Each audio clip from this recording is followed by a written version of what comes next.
I think, Andrew, we are now live on Facebook. Are you Finally live ready? again. Okay. Well, Live I again. see it. yeah. All right. There we Now Well, it's go. scary. yeah. Now it's for real, right?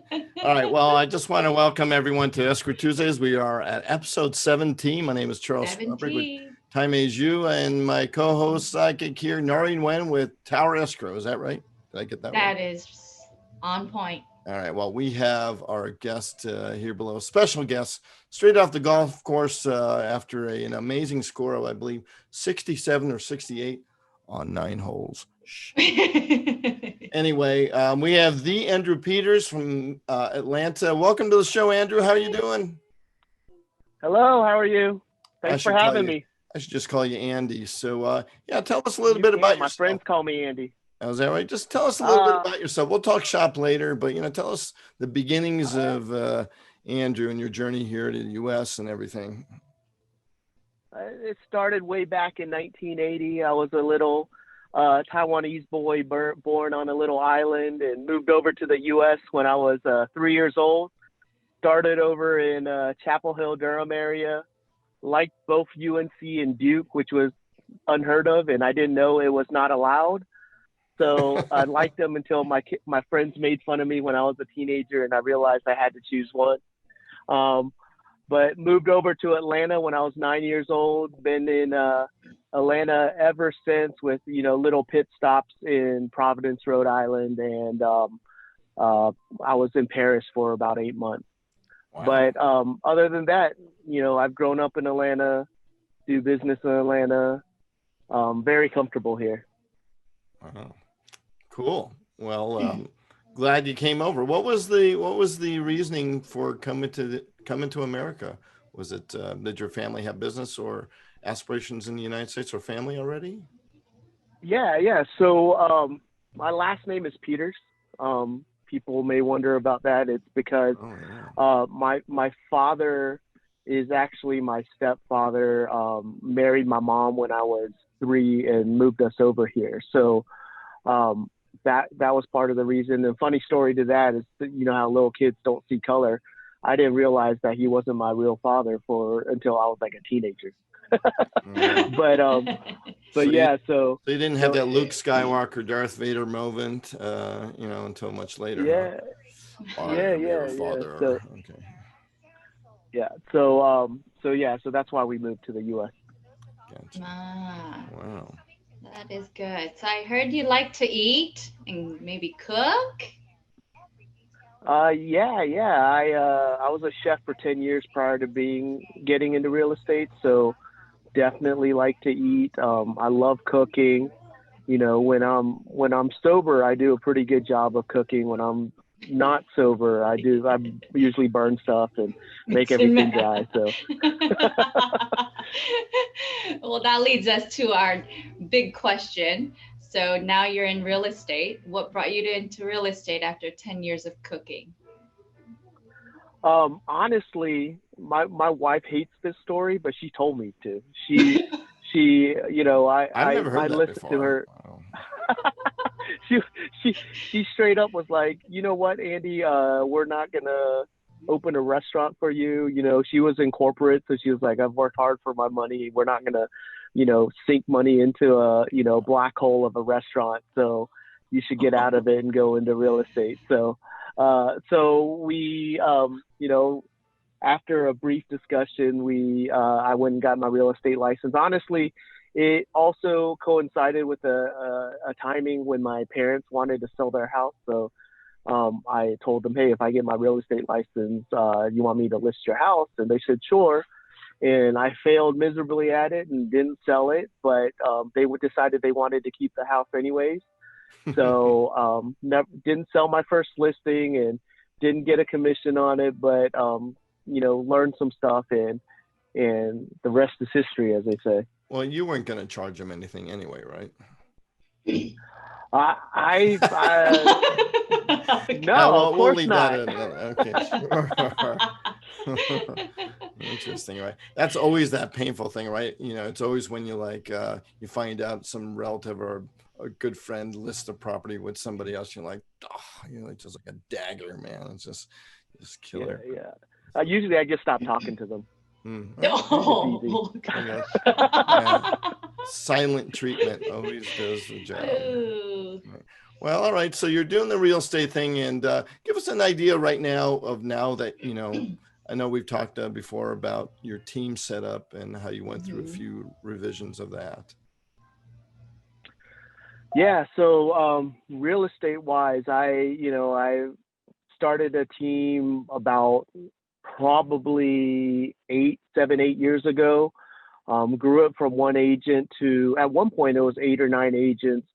If you're in real estate, you know, there's always CE classes or panels and stuff you could listen to. Sure. And I sat down and listened to one real estate person who was like, make sure you have structure on your team, make sure you, do it right. I did it the wrong way and this is the wrong way to do it. And basically I followed his wrong way path. And so I, did everything the wrong way, learned from it. And, now I have a team with some structure in place, and it's been fun, and it's grown a lot in just the past 8 months or so. Wow.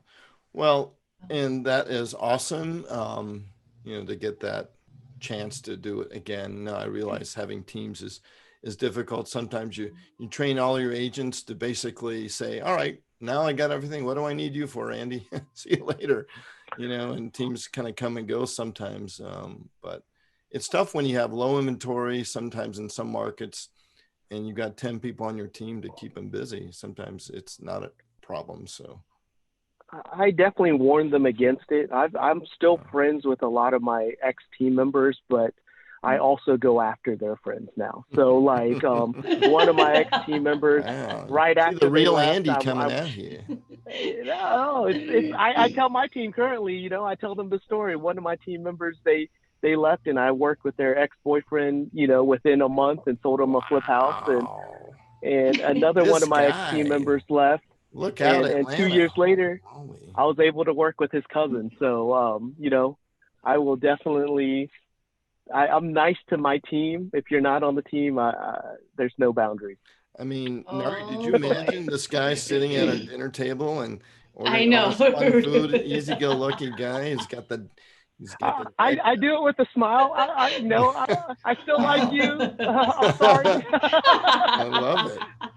Well, I mean, Oh my goodness. that's awesome. Now to be able to talk about it is even, more funny. All right, so you are now the chapter president of the Greater Atlanta chapter, and there are only 41 of those folks that get the privilege every year to do that, and out of 17,000 or so members, that's a very small percentage. That's the absolute kind of tip of the leadership, hierarchy. And so, how did you find Areaa, or how did Areaa find you? It's an interesting story. So back about 8 years ago, I stumbled upon an Areaa event, and it was a luxury event that Tim Herr was actually in charge of, and it was at the Mandarin Hotel at the time. He brought some people from the West Coast, and it was a great event. I was super interested. I signed up for that event, and then tried to sign up for Areaa at that time, but I was a little bit busy, didn't really connect with them. And then so about 5 years passed, and I think I ended up thinking about, hey, what about the Asian real estate thing that I saw a few years ago? So I searched them out on Facebook, found them again, reconnected, connected with Helen and Tim. Helen at that time was the incoming president. And so I joined, and I had the interview. It was funny. I had the interview and everything, and I applied for a board spot right away, because knowing myself, if I wasn't on the board, if I wasn't forced to do something, I wouldn't have stayed involved. That's what happened the first time. Right. So I signed on as secretary the first year, became VP the second year, and became president the third year. Wow. So a pretty fast rise to the top. And so I have an idea, but give us your experience of the this is always affectionately called the Areaa Kool-Aid. And so now you're the president, and, and also the Southeast Regional. So you're getting pretty heavily involved in Areaa National. Who basically sat you down and said, all right, Andy, it's time to step up? The Kool-Aid? Yeah. That was definitely Helen. Helen was like, okay, the silent assassin, Helen, right? I mean, she's like all quiet, but I hear, behind the scenes, she makes stuff happen. She didn't say it so much with like direct, you should do this, as opposed to so when I was on the board, she tries to take on everything. She tries to do everything that needs to be done, and she doesn't like to ask for help. So I felt bad for her. So so I started helping a little bit. And if you start helping, if you guys don't want to be involved, don't start helping. Because once you start helping a little bit, then you fall like, in. Oh, okay, let's go. So she did the lead by example, feel sorry for me, you better help kind of format. Okay, I see where this is kind of going. Because some people do they just do everything, but they don't leave room for, I could use a little help here. But well, thank you, Andrew, for being voluntold or whatever you want to call it. But no, I mean, that's voluntricked. Voluntricked. Oh gosh. We've all been there. I was completely tricked into doing what I ended up doing. So we all hear you, but it's sometimes hard to join, and everyone's got their story to get there, but it's really much, much harder to leave. I mean, once you're Areaa family, it's something to be coveted, and hopefully will help, your business and everything grow. So yeah, thank you so much for, letting us know about your Areaa story. Yeah, that was very interesting. I like it. Yeah. And to add on to the Kool-Aid, nothing that Areaa, for all the people listening that don't drink it yet, Areaa helps the community, and it's great for real estate agents, but for yourself, it's the networking and relationships and being able to get, some business done, seeing how other people do business, see how people talk. 3 years ago, if I hopped on the Zoom call, I wouldn't know what to say. There'd be a lot of we're all practicing, a lot of pauses. It's a great stage to hone your craft or whatever it might be, and to change and pivot.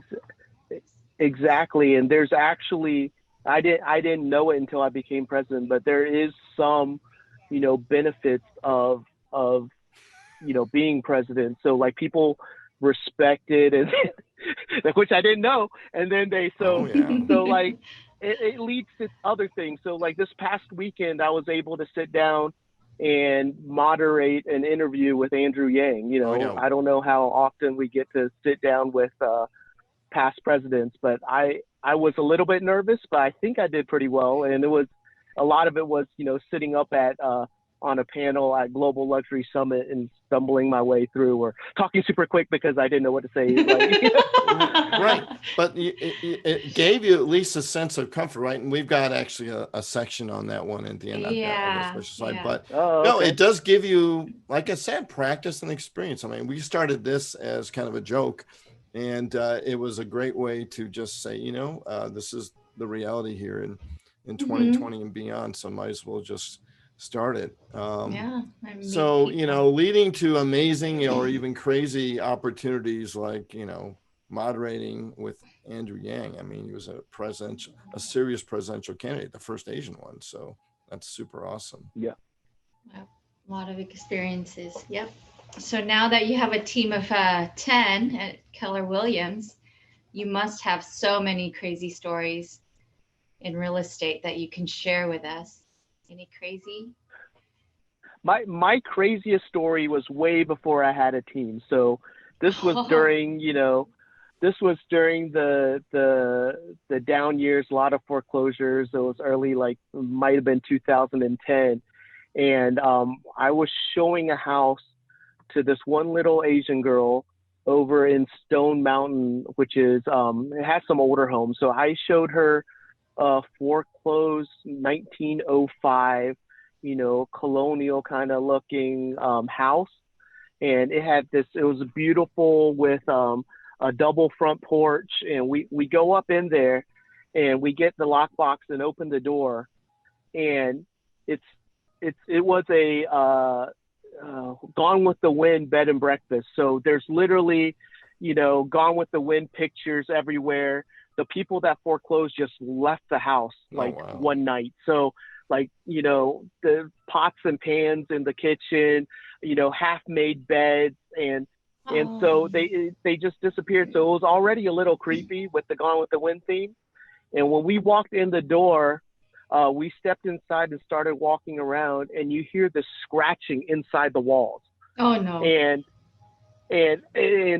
you look around and you're like, oh, this place is haunted, but you don't want to say that. So I'm like, it's a raccoon. Were they some of your ex agents that you buried in between the walls? You're so mean. No. No, I never buried them. I hit them with a smile and work with their family. There you go. There you go. But so it was scratching in the walls. And we walk up the stairs. The whole place is creepy, and the scratching follows us. It doesn't stay downstairs. Oh, wow. The scratching goes up in the upstairs walls. And of course, I'm trying to be a guy, so I'm like, it's a mouse, a raccoon. I don't know what it is. And so I walk into a room, and then I walk out to the front porch to look at it. The girl that was seeing the house was in the room behind me, and there was another door to the front porch. And she busts out of the other door and goes, "Don't leave me in this house by myself." Oh my goodness. And then we leave. But literally, that scratch followed us through the whole house. Wow. And you never found out what it was? Was it infested with some kind of, I don't know, rats or? Never even. I'm sure it was some sort of ghost, but I never tried to find out. The scratchy ghost. Wow. Wow. Just That's scratchy haunted houses. Let's just move over to something a bit more appetizing. I know.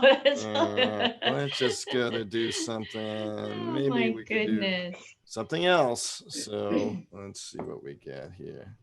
Alrighty. Yeah, maybe we will just then. So do you know if that home was listed or not again? I'll have to go back and look. I have no idea. Oh, okay. I was just so curious. All right, Roger. Looking good. Who are these folks again? We definitely need to work on a new one. So anyway, Andy Peters, real estate broker, Southeast Regional Rep, and of course the Greater Atlanta chapter president. So here we go. We've got now the top 5 Atlanta eats by Andy, and that is one fine photo of you with that big old honking tomahawk, whatever that thing is. So, exactly. All right. Number 1, UMI. Sounds like a university. It is a fine dining sushi restaurant that a lot of people don't like because people go there to be seen. It's a celebrities will go there. I've seen a few local sports coaches there, but the food is absolutely amazing. The service is always good. So it's one of my go-to places when I take clients to dinner after a closing. So it's definitely one of my favorite places. Wow, that says a lot because, Andy, I've sat at a dinner table with you with a couple of groups 2 separate times. Remember the one in Dallas? That was an interesting thing, right? And then the table absolutely across the way at Chicago ordering $60 per ounce, 8-ounce Wagyu steaks. Yeah. That was kind of exactly. But if you're mentioning these, I mean, everyone watching here, if you're in Atlanta, these have got to be the good ones. So, all right. All right. And then we got not active Betty, but Lazy Betty. So this is a buddy of mine's restaurant. This is probably the most awarded, fanciest fine dining restaurant in Atlanta. it's Sean Fallon, who comes down and visits every once in a while, has probably eaten there 5 times. Wow, this year. even Sean Um, Fallon comes down. Well, I mean, that is Yeah, yeah, in itself, right? Might have to have Sean Fallon exactly. on Escrow Tuesdays maybe in the future. Wow, There okay. you go, Sean. I gave you a plug. Now you got to go sponsor something else I tomorrow. know. All right. All right. Well, Jay's Hot Pot. I can imagine what they serve there, but give us an idea of the Asian like food scene in Atlanta. Is there one? So, so Korean food is really popular. Chinese food is okay. I might be a little bit more critical on Chinese food, but Korean food is good here. Korean barbecue is good here. Maybe it's the cold weather right now that Yeah.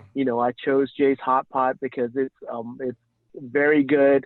It's kind of a hole in the wall. It's a little Oh, bit I dirty. love it. Your feet might stick to the ground, but Oh, it's perfect. it's got it's like $14. You get full. You eat lots of vegetables, lots of meat, have a good soup, and call it a day. So it's Man, definitely a great place. we need that. I was afraid after these two, like $300 a plate places that you were going to stay that theme. But yeah, I gotta love the whole Yeah. hot pot place. Maybe not quite as popular as for most of America, but Taiwanese. Is it Taiwanese? I don't no, not really, No. but it's one of those mini hot pots. So Gotcha. it's the individual hot pot place. Right. Ooh, I like those. Yeah, take me to one now. Yeah. Sweet Auburn So barbecue.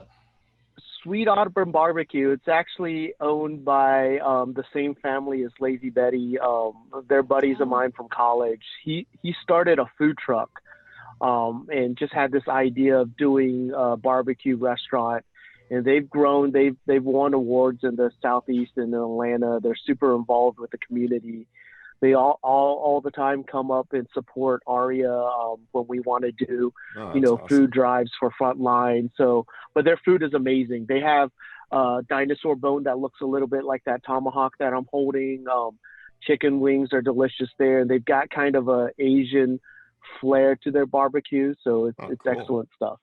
Well, I remember when we were in Dallas, Andy, and we thought we were going to have barbecue, but we ended up at a kind of a finer dining kind of steak place. But I'm telling you, you could pick the restaurant. So it's you've got it. Well, professional chef, right?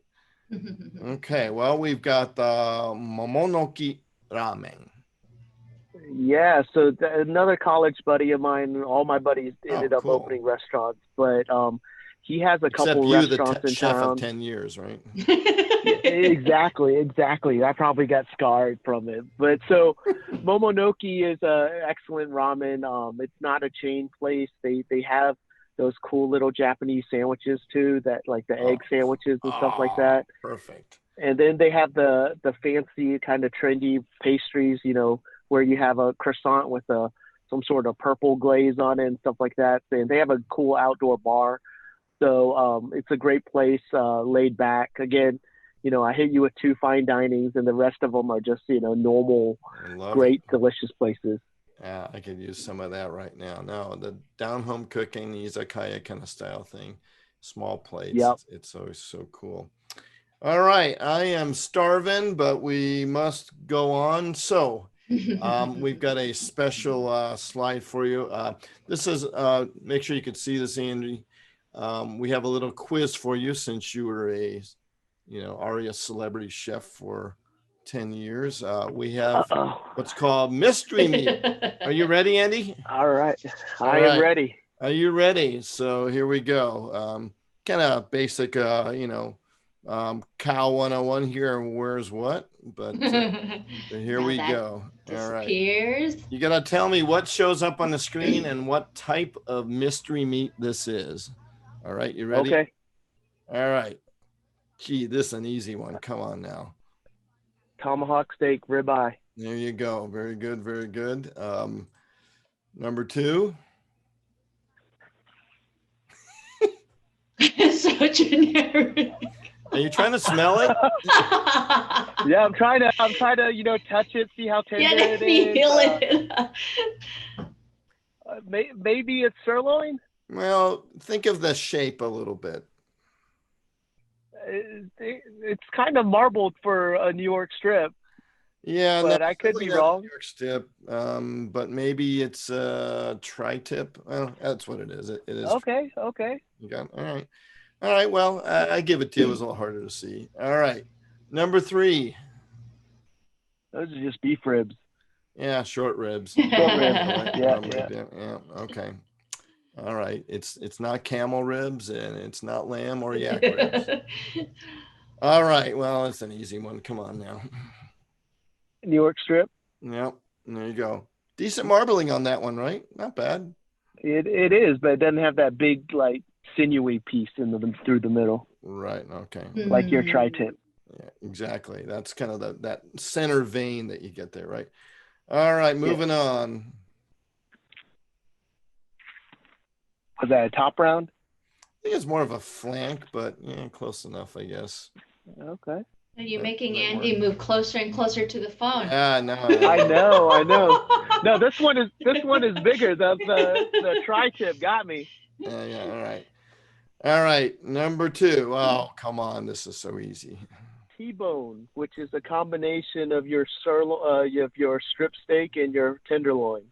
But this is more of the both sides, right? So isn't this considered more porterhouse? You could call it a porterhouse, okay, depending on how big the tenderloin side is. Right, on that side is right. I gotcha. Yeah, I never knew what a porterhouse was. I'm like, porterhouse, is that like a cheapo steak? And I didn't realize it was basically both sides of the bone there. But yeah, boy, bone can't beat that, right? It's one of the tastiest, and you get a little bit of both. You got the super tender side and a bit more of the marbled chewy side. So yeah. All right. Second to last. Oh, maybe this might be the other one. That's the flank. Yeah, that is the flank. There you go. Yeah. All right. And we've got one very last one, especially for you, Andrew. But this might be a tough one for you to guess, but let's see. Watch out. I'm trying to think of the proper term for it, but beef testicles. There's some fancy terminology that I can't think of. Yeah, I think they're called Rocky Mountain oysters. Is that what it is? Or Texas something? Well, Rocky Mountain oysters, I think, is squirrel balls. No, my God. That's the proper terminology. Yeah, so those are bull testes, and I don't even want to know how they prepare them or what, but oh my God, no thank you. All right, well, that was fun with some mystery meats here.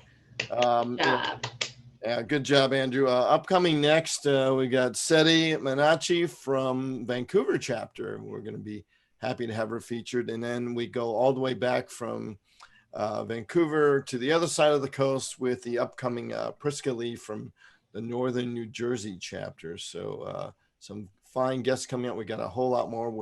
We're booked solid until the end of January. So yep, we are. To be a guest on our show. Narhee will go through the proper vetting procedures. There are none. Very difficult. Yeah, very difficult. All right. Well, this is what we were talking about earlier, and how impressive is that? Andrew is, I believe, a Democrat, but in a sense, he is a bit different, right? He realizes the shortcomings of certain political parties to where, they're not really focusing on, the middle class and stuff. And I always saw his views and his, ideas pretty fresh, right, Andrew? Yeah, I mean, and he's very down to earth. When I was sitting up there talking to him, asking him the questions, he's addressing the crowd, but he's also answering the questions to me and very inclusive. And so he doesn't try to make him sound above us. He talks to us and explains things in a way that we can understand. So it's a real nice guy. A couple times I've met him. It's been great. So is he from that area? No, he came down for the presidential debate last November, and I met him once, and then he's back down here for the Senate runoff right now. But he's definitely not from around here. I think he's from the New York area. But yeah, I always saw him, and other people have commented too from both sides of the political spectrum that you know what he's all about, and he's not trying to hide or have a hidden agenda. He is who he is. And when you talk to him, you know exactly what he is all about. So it's nice and refreshing for a politician, at least, to kind of be that way. So, well, wow. Absolutely. You are arguably the most famous person to be on our show so far, Andy. So, Yeah, thank you. you know, Yeah, I leveraged the fact that my name was Andrew Yang Peters to get close to him. And that you were a president of a chapter, right? It kind of helped, right? Hey, I've got president, you know, I mean, even Andrew Yang can't call himself president, but you,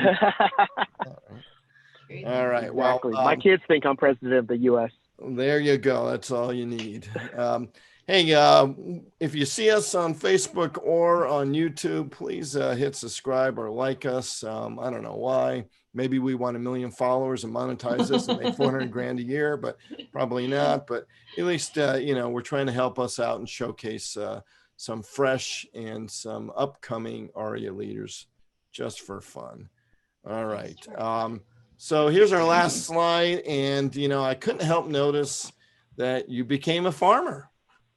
Look at you, Andy. Yeah, that's a very old photo of me. That was back in the chefing days. Yeah, back when I was probably 20 pounds lighter. Yeah, I had to dig back and find the black and white Rubik's Cube. But tell us, you have you have a little farm going, right? Yeah. I have 3 chickens. They lay 3 eggs per day. So, wow. You know, we get fed. I feed them everything in my yard. They've eaten a couple snakes. You know, they eat worms every day. Oh yeah. But it's fun. It's a load of fun. They may die in this winter because I don't take care of them super well, but they're cheap, so we can buy more. They've got feathered fur coats on. You know, actually, that's a picture of my 3 chickens that I got. They were kind of given to me from my next door neighbor when they went on a long trip, and I ended up adopting them. But I've got 2 roosters. I had 2 hens. I'm down to 1 hen.